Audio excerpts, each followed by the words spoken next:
ada salah satu fans Rina nih yang langsung bisa mengenali ciri-ciri fisik yang memang masih terlihat di sana, yaitu adanya tahi lalat di atas bibir dan juga bentuk giginya Rina yang katanya khas. Ini berdefinisi idola yang nontonin mulu pasti. Hi everything, thank you udah ngeklik video ini dan selamat datang di Mr. Things. Apa kabar dunia? Gengs.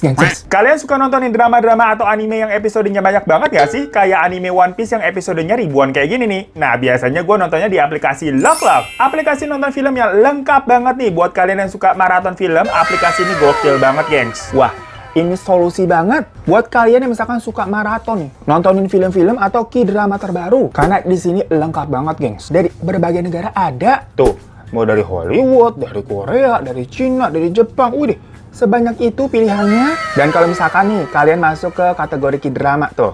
Nah, sama nih dibagi lagi per kategorinya. Dan uniknya, kita bisa searching berdasarkan artis pemainnya. Misalkan kalian ngefans sama siapa nih? Song Joong Ki lah ya, nih kita klik. Langsung keluar deh tuh film dan drama yang dibintangi sama Song Joong Ki semuanya tuh. Terus misalkan kalian ke section film, nah semua juga lengkap. Mulai dari nih film terbaru, film action, film thriller, film romance, semuanya ada. Terus juga ada nih buat para wibu. Waduh, ini surganya karena ada berbagai pilihan anime nih. Ih, keren banget, gengs. Nah, selain koleksi film-filmnya dan drama-dramanya itu lengkap, yang gue suka dari aplikasi Loklok ini, tentunya kalau kita nonton ya nih misalkan nih, itu udah high definition dan ada subtitle Indonesianya juga, jadi nggak roaming, bener-bener nyaman nonton di sini. Dan spesialnya lagi nih, di sini tuh ada fitur Watch Together. Wah, ini unik dan seru banget, gengs. Jadi di sini kita bisa nonton bareng teman-teman sambil chat-chatan ngomongin filmnya atau gibahin pemainnya tuh. Ih, berasa nobar jatuhnya. Nggak sepi kita nonton sendirian begitu kan, rame-rame. Selain itu di sini juga kalian bisa membuka room untuk publik dan nonton dengan teman-teman baru. Biar dapetin banyak kenalan lagi dari aplikasi ini yang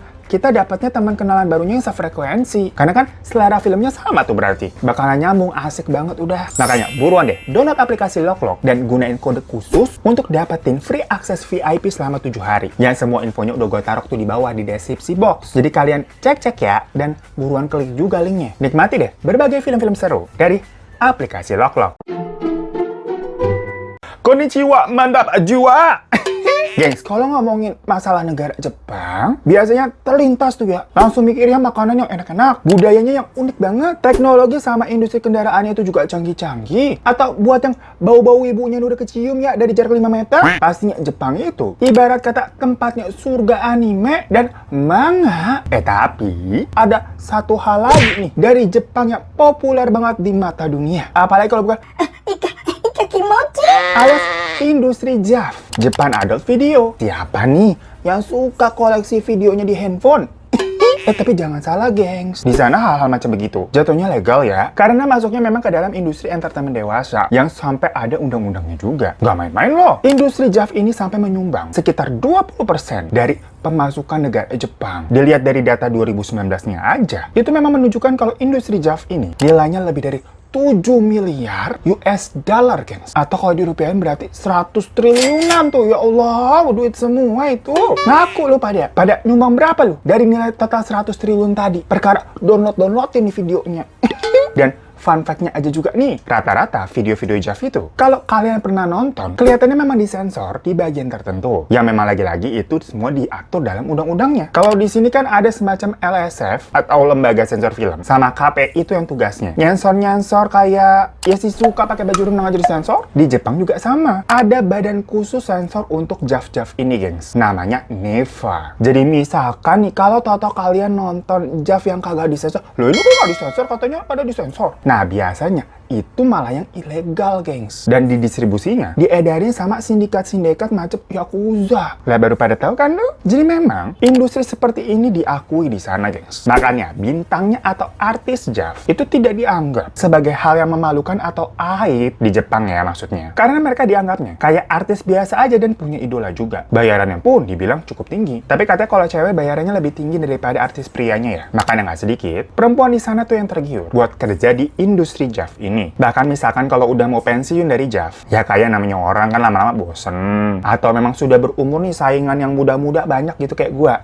Ya udah mereka bisa melanjutkan hidup yang normal lagi. Semacam menikah, punya anak, atau kerja. Di profesi lain, misalkan mau kantoran gitu, bakal diterima. Selama emang kompeten ya. Tanpa ada cibiran sana-sini gitu maksudnya. Lah beda banget berarti culture-nya sama di Negara Plus 62 ini ya, gengs. Nah, baru-baru ini, masyarakat Jepang dan penggemar JAV itu dibikin geger dengan berita ditemukannya seorang artis JAV yang cukup terkenal bernama Rina Arano di sebuah hutan dengan keadaan yang sudah membusuk, gengs. Jadi ini misteri banget jatuhnya. Di mana Rina ini tuh ditemukan pada tanggal 14 Juni 2022 kemarin di sebuah hutan yang lokasinya berada di Hitochiota, prefektur Ibaraki, Jepang. Masalahnya, kondisi Rina waktu ditemukan itu benar-benar seperti tidak wajar. Di mana badannya terikat di sebuah pohon dalam keadaan sudah tidak berbusana. Jadi kayak abis melakukan adegan di film-filmnya. Nah, kira-kira sebenarnya apa yang terjadi? Kita kupas background-nya dulu ya, kronologinya nih. Jadi, Rina Arano ini tuh lahir di Tokyo pada tahun 1999. Di mana usianya pada saat kejadian di tahun ini itu baru berusia 23 tahun, guys. Masih muda banget. Dan semasa hidupnya, Rina ini punya beberapa hobi yang terkait dengan dunia seni, kayak menyanyi, menari, dan dia juga tertarik banget sama dunia fashion. Selain bekerja di industri film JAV, Rina juga bekerja secara freelance menjadi model. Jadi dia tuh menerima tawaran photoshoot tanpa busana, gengs. Ya hampir sama berarti kayak JAV sih ya. Bedanya kalau JAV itu video, nah freelance-nya foto-foto, tapi sama-sama kagak pakai baju. Dan menurut sumber yang gue baca dari majalah See the People, bayaran Rina sekali mengambil job pemotretan kayak gitu, dia masang tarifnya $1.000 per project ya. Atau kalau dirupiahin berarti sekitar 15 juta rupiah. Jadi ya,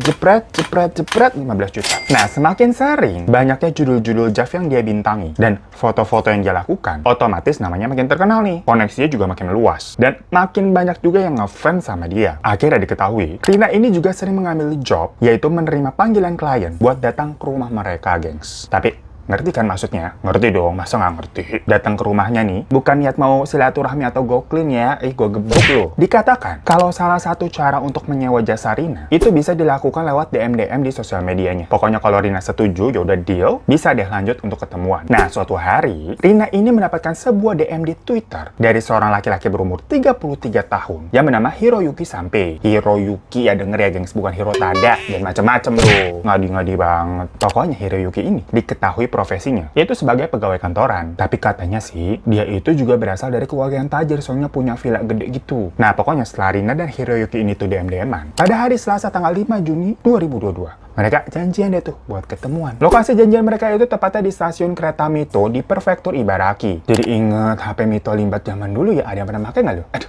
ngalantur. Lanjut lagi ya. Sebelum berangkat, Rina sempet tuh pamit ke orang tuanya, bilang mau pergi ketemu teman. Ya cuman emang Rina nggak cerita dia temennya mau ketemunya tuh namanya siapa, di mana, dan mau ngapain. Namun setelah 3 hari tadi semenjak pergi, Rina nih nggak pulang-pulang. Ya orang tuanya khawatir lah, ini Rina kemana? Di telepon-telepon nggak diangkat-angkat, handphonenya mati. Akhirnya pada hari Jumat, di tanggal 8 Juni 2022, orang tuanya itu melaporkan kasus hilangnya Rina ke kepolisian sana. Dari situ, polisi langsung melakukan penyelidikan, karena kan udah 3 hari nih nggak pulang-pulang, nggak ada kabar. Alahnya, polisi melihat nih CCTV yang menangkap Rina kelihatan keluar dari stasiun Mito. Abis keluar dari stasiun, Rina ini terlihat masuk ke mobil, yang ternyata itu adalah mobilnya si Hiroyuki yang menjemput. Dari situ mereka ini terpantau, mereka ini pergi ke sebuah villa mewah milik keluarganya Hiroyuki, kan tadi katanya emang orang kaya. Yang lokasinya itu di daerah Hitachiota namanya. Nah, karena ini kan udah ada bukti CCTV-nya ya, Rina kelihatan tuh. Ibarat kata no pic hoax, lah ini bukan pic lagi, video. Langsung deh polisi menangkap Hiroyuki atas dugaan penculikan. Dan waktu diinterogasi nih sama polisi, Hiroyuki ngaku kalau dia bilang memang saya ketemu sama Rina dan mengajak Rina ke villanya. Dan di handphone Hiroyuki pun masih ada tuh jejak percakapan DM-DM-an dia sama Rina. Dan di situ juga ternyata ada beberapa foto dan video dewasa yang memperlihatkan adegan Rina dan Hiroyuki begituan, gengs. Ya kan emang mereka janjian mau ketemu begitu ya. Tapi posisinya di situ si Rina ini di borgol yang ala-ala 50 Shades of Grey begitu. Cuman menurut pengakuannya Hiroyuki, semua itu udah dasar atas persetujuannya Rina. Dan itu juga durasinya cuma sebentar aja gitu katanya. Pokoknya Hiroyuki membantah kalau dia menculik ataupun menahan Rina. Semua alurnya mereka cuma janjian melakukan atas dasar persetujuan, habis itu udah kelar. Soalnya si Hiroyuki bilang kalau setelah selesai nih, Rina ya pergi dari villanya karena bookingnya udah kelar. Dia pun sempat katanya nganterin Rina buat pulang, jadi di drop off di pinggir jalan begitu. Ya habis dari situ si Hiroyuki nggak tahu lagi deh Rina ini pergi kemana, sama siapa, udah bukan urusan. Nah, tapi yang bikin janggal dari pengakuannya si Hiroyuki, polisi ini menemukan handphonenya Rina ternyata masih ada di villanya si Hiroyuki. Berarti kalau Rina emang udah pergi, dia kagak bawa handphone dong. Apalagi zaman sekarang, handphone kan selalu dipegang ya, nggak mungkin ketinggalan. Kalau misalkan ketinggalan apa tuh? Jam, kacamata hitam, kunci, atau hati yang masih sayang sama doi begitu. Ya wajar-wajar aja. Maksudnya kalau handphonenya Rina ketinggalan, pasti kan orangnya lah handphone gua mana? Balik dong dia buat ngambil lagi handphonenya. Masa iya enggak? Kan aneh. Makanya setelah laporan dari keluarga yang mengenai Rina yang hilang tadi, polisi akhirnya menemukan Rina kan di hutan pada hari Selasa tanggal 14 Juninya, atau berarti 9 hari kemudian setelah tadi Rina pergi ninggalin rumah. Tapi sebenarnya Rina ini tuh diduga memang sudah tidak bernyawa selama hampir dari 2 minggu, gengs. Dan lokasi ditemukannya atau lokasi si hutan itu jaraknya kurang dari 2 km dari villa milik si Hiroyuki. Ya jadi masih di sekitaran situ-situ juga. Tapi kan udah 9 hari begitu ya, kondisinya udah membusuk. Polisi butuh konfirmasi dengan cepat nih, ini Rina atau bukan yang ditemukan di hutan. Makanya untuk mempermudah dan mempercepat proses identifikasinya, pihak kepolisian ini langsung merilis deskripsi ke masyarakat luas detik itu juga, gengs. Bukan maksudnya dia dibawa dulu ke rumah sakit, terus kayak manggil pihak keluarga buat mastiin ini Rina atau bukan, enggak, kelamaan. Jadi langsung disebar nih beritanya saat itu juga waktu ditemukan. Jadi dibilang diinfokan nih, ditemukan wanita dengan ciri-ciri begini. Diperlihatkan juga fotonya. Cuman kita nggak bisa nampilin ya. Nah, karena Rina Arano ini cukup terkenal dan banyak fansnya, ada salah satu fans Rina nih yang langsung bisa mengenali ciri-ciri fisik yang memang masih terlihat di sana, yaitu adanya tahi lalat di atas bibir dan juga bentuk giginya Rina yang katanya khas. Ini berdefinisi idola yang nontonin mulu pasti nih. Barulah setelah otopsi dilakukan, yang akhirnya itu baru dirilis juga di tanggal 21 Juni 2022 kemarin, dinyatakan kalau tulang leher yang menopang lidah dan rahang milik Rina itu udah hancur, gengs. Jadi dugaan terkuat sementaranya, Rina ini telah dicekik hingga tewas. Nah, walaupun kasus ini masih dalam proses penyelidikan, ya hasil otopsinya aja baru keluar 21 Juni ya. Tapi dari bukti-bukti yang terkumpul, itu semua udah lumayan kuat nih, dimana semua menjurus ke si Hiroyuki. Ya habis semua mengarah ke dia, yang terakhir kali terlihat bersama si Rina. Ditambah polisi juga menemukan lagi rekaman dari dashboard cam yang dipasang di mobilnya Hiroyuki. Itu merekam kalau mobilnya ternyata sempat lewat di jalur dekat hutan si Rina ditemukan. Cuma lagi-lagi karena memang masih proses penyelidikan ya, belum ada putusan resminya, gengs. Tapi kan dari kalian udah pada mention gua tuh kebelet untuk membahas kasus ini. Jadi ya kita doain aja semoga semuanya cepat terungkap. Karena terlepas dari profesi apapun, menurut gua tidak ada orang yang pantas diperlakukan seperti itu ya.